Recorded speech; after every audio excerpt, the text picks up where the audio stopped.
So imagine meeting a client you knew was going to be dead within a very short time. So some 15 years ago, I was asked by someone to go to a home in the southeastern suburbs of Melbourne. It was an amazing area. And the client I met, she was in her 80s and in pretty poor health. And she told me a bit of a story about the home. She'd been there for over 50 years and had done really nothing with it. And I said to her, well, what would you like me to do? She goes, I want it to be amazing. Before I die, I just want to see it. So I put together the plans and she was loving it. The hard part for me is that I'm a really exuberant sort of person. And I found myself being restrained because I felt it would be sacrilege to almost be too excited. She was excited. Anyway, she agreed to the plans and things were set in motion. And I said to her, well, when this thing goes to market, it's going to sell for heaps and whoever gets it next is going to love it. She said, oh, yes, it's going to someone else, but it's not what you think.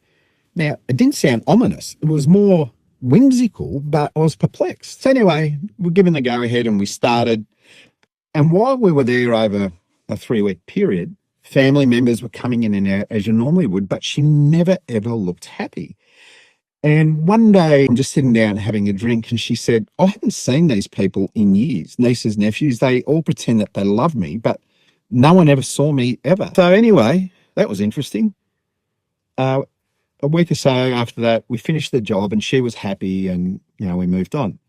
The intermediary who asked us to visit her said that she had passed away. It would have been 3 or 4 weeks after we finished, which I felt pretty sad. And then I found out a month or so later, the will was read and all the family members came. But she said the interesting part was the next door neighbours had come over. And I said, oh, who are they? She said, oh, they're a European family who'd moved into the house next door about 30 years before.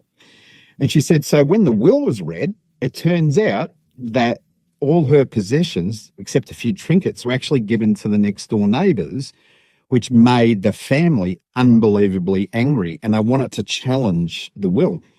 And her lawyer said, no, you can't do that. This was written years ago. And she had all the reasons why. Chief being when that family moved in and they found out that she really didn't have anyone. They had her over for dinners and birthdays. And when she wasn't well, they'd bring chicken soup over and, they just looked after her. And she'd stated that in the will. Interestingly enough, that couple next door didn't want to take the house. But the lawyer said, hey, it's what she wanted. That's what's going to happen.